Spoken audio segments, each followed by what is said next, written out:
Hey Jada Junkies, welcome back to my channel. So, I'm kind of stepping out the celebrity drama and vlog light for a minute. Today's gonna be a story time of the time my baby dad burned the inside of my apartment. Toxic as fuck. I know. You ain't even gotta tell me. I know. So, it was 2016. I only had my oldest daughter, which is Aubrey. Oh, excuse me. I just got to eat some oranges and drink some water, so I'm sorry. But so it was 2016. I was working at Target, and my baby dad had just moved to Springfield from Peoria, because I live in Peoria right now, and I was living in Springfield. So I was like,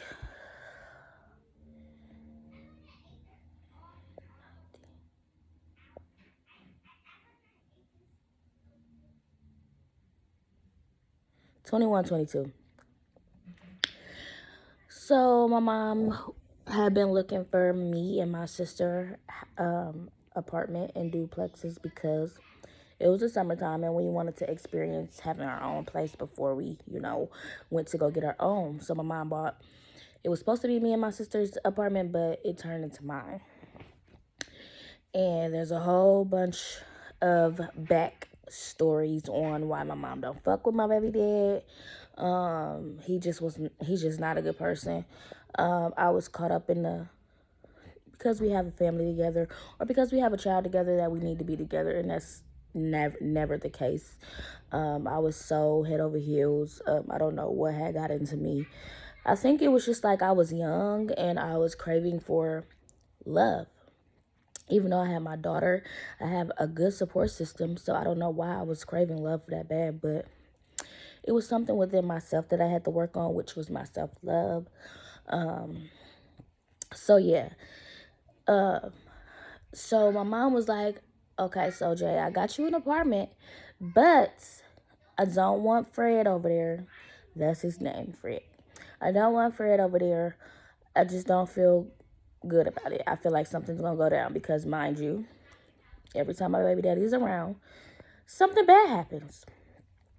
So she was like, I'm buying this apartment and I'm going to pay your rent and do this and that. But once I figure out if Fred comes over here and I find out he's over here, then you're going to have to pay for stuff by yourself if you cannot listen to what I'm going to say. So I was like, cool. So at first I thought it wasn't going to be hard because Fred lived in Peoria and I lived in Springfield. So he was never really in Springfield. So he called me and was like, guess what?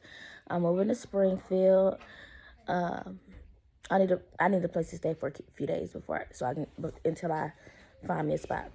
So I was like, cool, where you gonna stay at? He was like, I want to stay at your house. Okay, so let me backtrack though. Me and Fred started dating in 2014. So at that point, we were in an on and off again relationship. No, we started dating in 2013. So at that point, we were in an on and off relationship. Young, in love, but still wanting to not be tied down because you're young. So we got pregnant. I got pregnant with our daughter. And I tried to move to Peoria with him and his mom and stay with them until I had my daughter. Didn't work out because it became domestic. And that is when I should have ran for the hills. But because I have a big heart and I always want to see the good in people, I went back. After he put his hands on me and I was in Peoria, I called my mom and was like, hey, this ain't gonna work. I'm just gonna come home and have my baby. So my mom came and got me from Peoria and went back to Springfield. I started working. Then I moved to Mississippi I'm getting ahead of myself. Well, no, I'm not, cause I lived in Mississippi before I got my place. So then I moved to Mississippi with my grandma because she was sickly. So I was helping her out. She had my little sister too, so I'm helping her with my sister and so on and so forth. Some family shit. So April 9th, 2014 comes and I have my daughter, Aubrey. So about 2 weeks, no, I was supposed to leave right after we got discharged from the hospital, but I ended up getting pneumonia. I had a setback, so I had to stay in the hospital for 2 weeks. I was on my deathbed. I'll do a story time on that as well. But when I got to the hospital, me and my daughter packed up and we came back to Springfield to move. Bam, I started working at Target. And my life was on the up and up. I wasn't fucking with Fred. I feel like every time I fuck with Fred, my life starts to spin out of control, and I don't got time for it. So I started working at Target, and life was good, you know. So fast forward back to my mom got my own apartment. And she was just like, I don't want Fred over here. Yeah, he can still see his daughter, this, that, and the third, but it'll have to be not here. Or it'll be in a different setting because I don't want him to know where you lay your head at. You know, he does shit spirit of the moment when he mad. He might not mean it, but he still does it. So me being the typical 21, 22-year-old, think I know life, think I got my life planned out. I think I know what's best for my life, even though parents tell you stuff because they've been there, done that. So I was like, he can come stay here, but my mom won't know, right? So he was only staying there in the nighttime, but we had a talk, and I was like, basically, hey, it's me and my daughter. And if you're gonna stay here, you're gonna pay. So he worked at Sonic. He had got a job at Sonic, and he was giving me half his check. But so meaning that we were exclusive again. So about the third night he was there, he didn't come home at nighttime, and that's one thing you're not gonna do. It's so much shit out here that you can catch that I'm just not playing that way with you. You're not gonna play with me like that. Get somebody else to do it. So he showed up the next morning. I was pissed. I was like, yeah, you can go ahead and get your shit. Go back to wherever the fuck you just came from, because you didn't think that it was okay. You didn't think to come home to your girlfriend and your child. So I'm cool on you. Like, once you start putting outside motherfuckers in front of your child and your responsibilities, I can't fuck with you no more, because I'm trying to set an example for my child. I want her to see what the right shit to do, not we're not having it. So he was mad about that. So I had to go to work. So he was like, well, I left to go to work. Dropped my daughter off at my mom, then I left to go to work. So he was there. He was supposed to be getting his stuff. Then he texted me on my break and was like, well, since I got to go, can I get that bread back that I gave you to stay here? I was like, I spent that on our daughter, because thinking you gave me some money, my mom paid my rent, I'm going to just spend this on our daughter. So I got her some clothes, some shoes, and some toys for her new room. So he was like, well, I swear to God, at this point he was mad. He was like, I swear to God, if you don't give me back the money that I gave you to stay with you, it's going to go up. So I was like, okay, cool. But I didn't think none of it, because this is where your daughter lays her head at. So I didn't think nothing crazy about it. So I went back to work. Y'all, mind you, 2 hours went by. I get a call to the office at my job. And I get on the phone like, hello? They was like, is this Jay? I was like, yeah. He was like, this is the Springfield Fire Department chief. I'm sorry to let you know that you did have a house fire and nothing was salvageable, meaning everything is destroyed. So, mind you, this is not even a kicker. The kicker is it was my mom's birthday.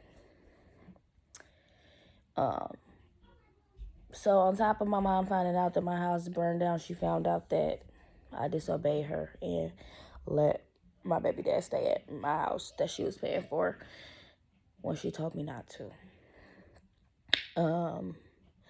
So I felt fucked up. I felt my mom was disappointed in me, and that's the one thing that I hate, hearing my mom tell me that she's disappointed in me. But so they let me leave work early.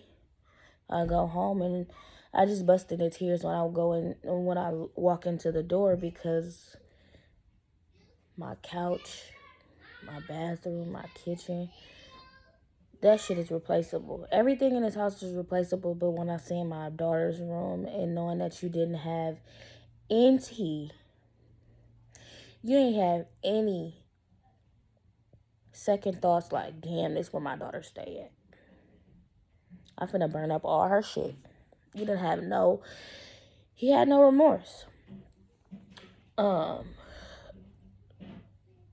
The landlord was like, yeah, we're gonna get everything fixed, but unfortunately you cannot stay here no more because somebody that did this. So I was like, cool. I wasn't even, I knew they wasn't gonna let me stay there no more because he caused so much commotion. And I lived in a duplex, so my neighbor was in the front of the house and I'm in the back, and they just divided it. I just felt so glad that her apartment did not burn. I felt so relieved because she had 2 little children as well. And I would have felt horrible if she was displaced because of something that he did. So a couple days go by, I stayed with my mom. My job, I'm so thankful for this job. They had this fund where you could apply to get assistance if you had a house fire and you lost everything. So they gave me $1,500. Then when I went to church that Sunday, my church had did an offering for me, so they gave me $1,500. So I was able to, find another place. Baby dad in jail, right? So he stayed in jail for 2, 3, 4 years because he pleaded guilty and he had good behavior time. Whatever it's called when you be good, so they reduce your sentence. So God was really on our side because we lost our shit. Then we got it Then we got it right back. Like, my job gave me money, my church gave me money, and I was able to go find another place for me and my daughter. So, of course, me and him are not together. I don't bash anybody, but I just can't be cool with nobody that thinks that they don't have to take care of their children and they take care of somebody else's children that's not even his, but you don't have nothing for yours. So thank you guys for watching. Leave some comments. I'm gonna do a couple more story times because I actually enjoyed this. Like, I'm stepping out of my comfort zone. It is December 27th, 2022, 2023. The content is going up, and I'm reaping all the benefits from the content because I got 3 daughters that I owe the world to. So, it's time to step it up a notch. So, thank you, Jada Junkies, for watching, and I'll see you in the next video.